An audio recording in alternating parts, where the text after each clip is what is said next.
I never thought finding my biological father would lead to the biggest betrayal of my life. For 25 years, I lived without knowing who he was. My mom raised me alone until I was 10, when she married my stepdad and had my 2 younger sisters. Growing up, I asked about my real father countless times. Mom would always change the subject or tell me the same story. They dated briefly in college, and when she got pregnant, he wanted nothing to do with it. Being from a traditional family, she chose to keep me and cut him out completely. I probably would have given up on ever finding him if it wasn't for my girlfriend Sarah. We met at a carnival 3 years ago through mutual friends. Everyone else was paired up, so we ended up spending most of the evening together, riding the Ferris wheel and sharing cotton candy. By the end of the night, we had exchanged numbers, and within a month, we were dating. Sarah moved in with me after 2 years. She was organized, caring, and understood me better than anyone else. When my uncle passed away from heart disease last summer, it got me thinking about my medical history. Sarah suggested we approach my mom about my father from that angle. You need to know about potential health risks, Sarah told my mom when we visited. Plus, if we want to have kids someday, wouldn't it be important to know the family medical history? That finally convinced my mom. She gave me his name, Robert Miller, a local business owner who ran a successful marina. With shaking hands, I sent him an email explaining who I was. I didn't expect him to respond, but he did, suggesting we meet for lunch. Sarah came with me to the restaurant. When I saw him walk in, it was like looking at an older version of myself. Same nose, same walk, even the same way of running fingers through hair when nervous. We talked for 2 hours, and he explained that he regretted his choices from the past. He was married now with 3 kids in middle school. A week later, he invited us to spend a day on his boat. Sarah thought it would be good for me to give him a chance, so we went. We spent the afternoon fishing, drinking beer, and talking about life. He seemed genuine in wanting to make up for lost time. Before we left, he and Sarah exchanged numbers to coordinate future family gatherings. He wanted me to meet my half-siblings, and since Sarah was better at planning, it made sense. Everything changed when I dropped my phone at work. I'm a construction supervisor, and it fell from pretty high up, completely shattering the screen. After getting a new phone, I needed to transfer some contacts that weren't saved to my SIM card. Robert's number was one of them. Sarah was napping on the couch when I picked up her phone to get his contact info. We'd always had an open phone policy, no secrets between us. But what I found made my stomach turn. There were dozens of calls between them, starting right after that day on the boat. As I read through their messages, I felt sick. What started as friendly texts had turned into something else entirely. Robert kept complimenting her appearance, making suggestive comments. Instead of shutting it down, Sarah encouraged it. They shared pictures I wish I hadn't seen, and made plans to meet privately during the upcoming family dinner he was hosting. I put her phone back and tried to process what I discovered. The father I'd just found and the woman I'd loved for 3 years were betraying me in the worst way possible. But instead of confronting them immediately, I decided to wait. The family dinner was just a week away, and I wanted them to face the consequences of their actions in front of everyone. The week leading up to the dinner felt like the longest of my life. I went through the motions at work, came home, and pretended everything was normal with Sarah. She kept talking about how excited she was to meet Robert's family, and I had to stop myself from screaming every time she mentioned his name. The dinner was set for Friday evening. Robert's wife Marie had prepared a big meal, and their kids seemed excited to meet their older brother. Throughout dinner, I focused on getting to know my half-siblings.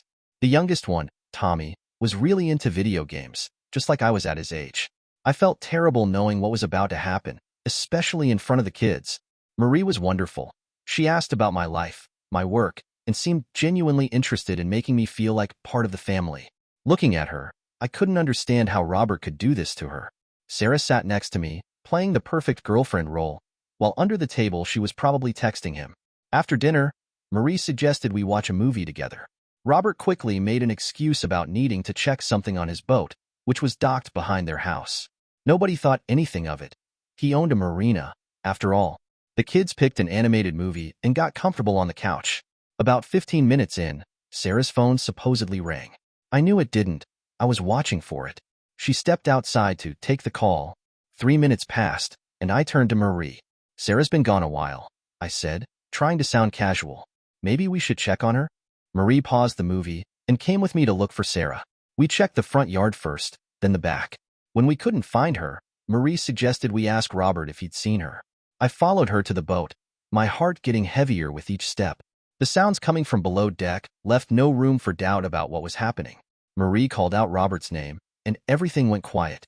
When he came to the door, he acted like we were interrupting his work. He claimed he was just moving some furniture around. I pushed past him and found Sarah rushing to put her clothes back on. What followed was chaos. Marie started screaming at Robert. Sarah tried to explain herself, and I just stood there, watching my newfound family fall apart all over again. The kids were thankfully still absorbed in their movie inside the house, with the volume loud enough to block out the argument happening on the boat. Marie told Robert to get out of her house that night. I left too, heading back to my apartment to pack some essentials. I crashed at my friend Mike's place for a few days while I figured out what to do next. Mike offered to go with me to get the rest of my stuff from the apartment, but I wanted to handle it myself. When I went back, Sarah was there, crying and begging for another chance. "I made a terrible mistake," she kept saying. "We can work through this." I packed my things in silence. There was nothing to work through.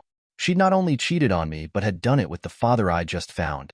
The betrayal was too deep to even consider forgiveness. Over the next month, I moved into a new apartment across town. Through mutual friends, I heard that Robert had moved in with Sarah after Marie kicked him out. They tried to keep their relationship quiet, but in our small town, secrets didn't stay secret for long. Then came the news that would add another twisted layer to this whole mess. Sarah was pregnant. Just like my mother years ago, she found herself carrying Robert's child. But this time, his reaction was exactly the same. He wanted nothing to do with it. Robert tried crawling back to Marie, claiming the affair was a mistake and that he wanted to work on their marriage. He told Sarah to get rid of the baby, saying he couldn't risk losing his family. When Sarah refused, he completely cut contact with her. I found myself in the strange position of having to decide what to do with this information. Part of me wanted to let Robert try to deceive Marie. It would serve Sarah right to deal with this alone. But then I thought about Marie and how she deserved to know the truth. I decided to tell Marie everything. She deserved to know who she was really married to. I met her at a coffee shop one morning after she dropped the kids at school. When I told her about Sarah's pregnancy, she wasn't even surprised. "I had a feeling he'd done this before," she said quietly. "There were always signs, but I ignored them." Marie filed for divorce the next day. Robert tried to deny everything at first, but a DNA test proved he was the father of Sarah's baby. The court ordered him to pay both child support to Sarah and alimony to Marie. His comfortable life fell apart pretty quickly after that.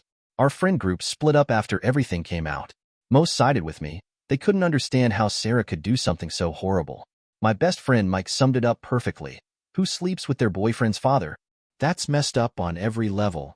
Some friends tried to stay neutral at first, but that changed when they learned Sarah had been sending Robert pictures and messages while sitting next to me on our couch. Even her best friend Lisa cut ties with her. Last I heard, Lisa told everyone that Sarah tried to justify it by saying she and Robert had a special connection. Sarah had the baby, a girl, but Robert wanted nothing to do with either of them. It was like watching my own history repeat itself, except this time I was seeing it from the outside. The difference was that Robert couldn't just disappear this time. The court garnished his wages to make sure he paid what he owed to both Sarah and Marie. Marie ended up reaching out to me a few months later. She wanted the kids to still have a relationship with their half-brother, if I was willing. We set up regular visits where I'd take them to the movies or the park. Tommy, especially, seemed to need a big brother figure after everything that happened. The whole situation made me realize something about my mom's decision years ago. She could have forced my father to be in my life through courts and child support, but she chose to protect me instead. Seeing how Robert treated his new baby with Sarah, I understood that sometimes not having a father is better than having one who doesn't want to be there. It's been 2 years since everything fell apart. I'm dating someone new now, someone I met through work who has nothing to do with my old life. Marie and the kids are doing well. She got the house in the divorce and started her own business. The kids are teenagers now, and we've managed to maintain a good relationship despite everything that happened. Sarah still lives in our old apartment. I hear she's struggling as a single mom, working 2 jobs to make ends meet even with the child support. Robert moved to another state after the marina went under. He has to send most of his paycheck to cover what he owes to both families, but at least he can't hurt anyone else around here. Sometimes I think about how different things might have been if I'd never looked for my father. But then I remember that people show you who they really are eventually. Better to find out sooner rather than later. The whole experience taught me that family isn't about blood. It's about who sticks by you when things get tough. The strangest part is that I ended up with a family after all, just not the way I expected. Marie and the kids became more of a family to me than Robert ever was. We have dinner together every Sunday now, and the kids call me their brother. not their half-brother. It's not the family reunion I was looking for, but sometimes life gives you something better than what you thought you wanted. I still see my mom regularly, and our relationship is stronger than ever.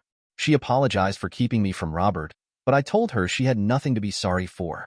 She protected me from disappointment for as long as she could. Sometimes parents have to make hard choices to protect their kids. I understand that now better than ever. Looking back, finding Robert was like opening Pandora's box.